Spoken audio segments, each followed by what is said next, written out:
ole voin ka video chuanin mizo veng kan ti to mai niang chu Thempasuk Assam Bazar Happy Valley kan ti thina kha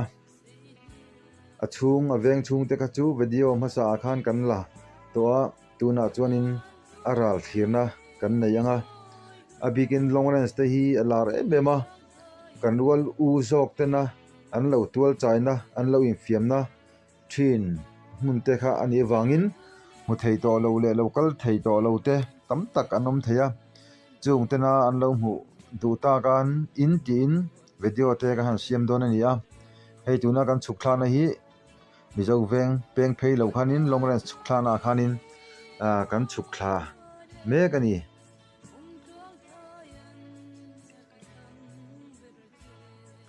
kan video te ente ashom ang achana sa chinang le chu ba ga fel hilna tam tak te po omang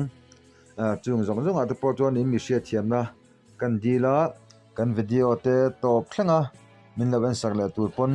kan som le cheu ni hei tuna kan kalna hi longren skam mai kha ani to a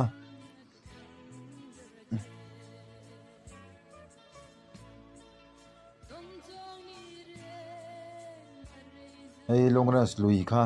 ka na ngai ni yan scooty hianin kan tlang don ani motor silnan ten an lo manga an mang tangkai thin kham mai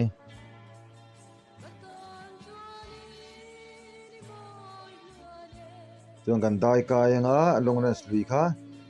kan tlan chho zelanga chuan mizo veng lo lan theina rem chang kan zong anga chutang tang chuan kan ral thlir don ani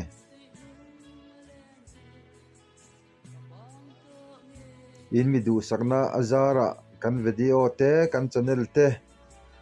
alo thang ve zela in chunga khan subscriber te chunga lom thu kan soya viewers te chunga lom thu kan soi boka soita kan khanin in khongaina kha kan deal ani min lo subscribe zel turin chuan kan thayang angte kanon tilang zelang ti kha kan soi du bokani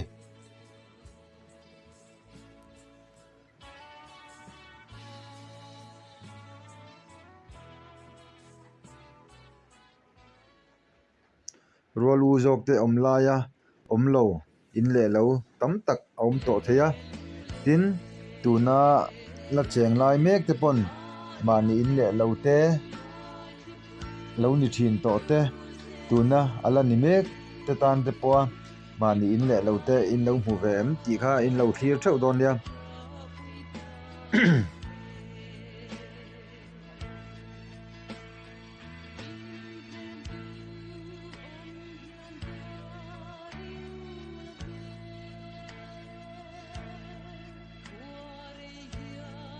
chuan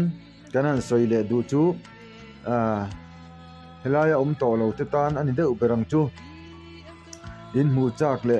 kal in chak na te in la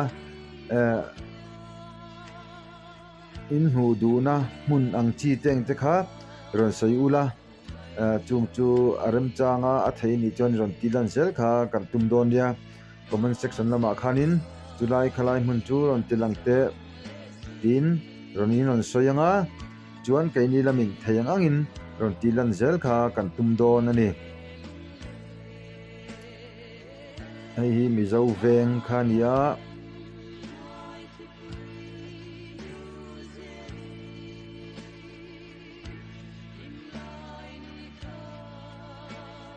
yakina khu tatang khuanin helam panghe kan view let leang hunglai in nei thatak tak mizo khunglai khuan anom to a an fakomin an chuan oma an lom pui om hle ani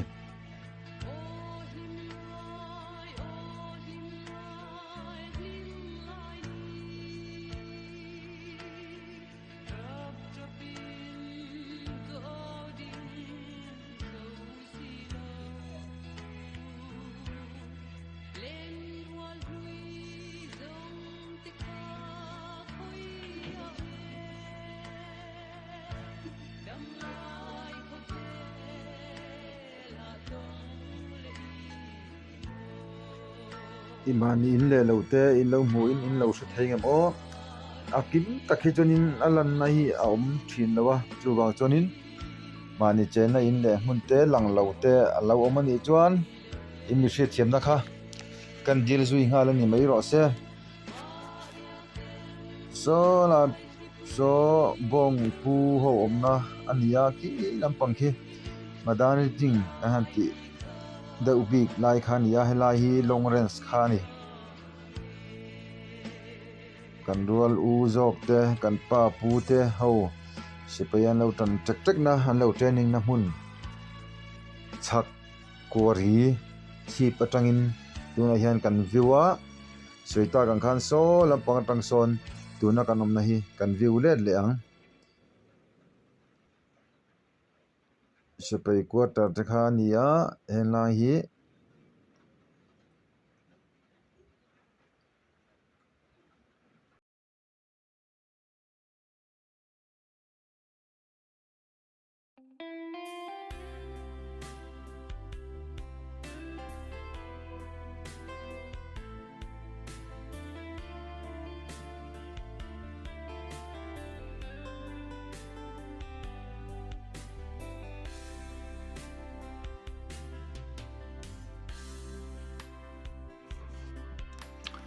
khi mi kuari lei hek huam chip zoom atang khan hilam pangkha na chin khan kan la ania tuna chung kan thlir le to ni henglai mi zo veng vel veng chunga mi in chung sang atangin nula omi te in chung atanga kan view kwal vel ani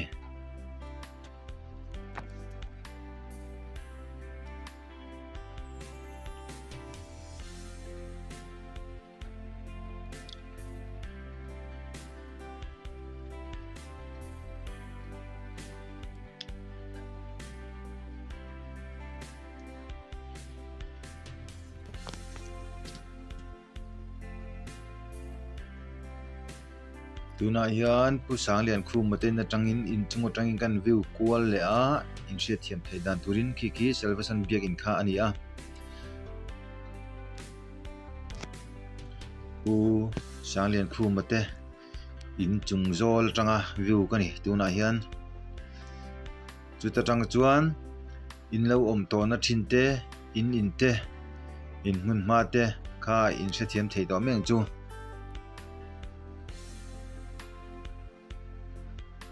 tu lai khu long range khani apia so in hal na kha ania so in chung sing so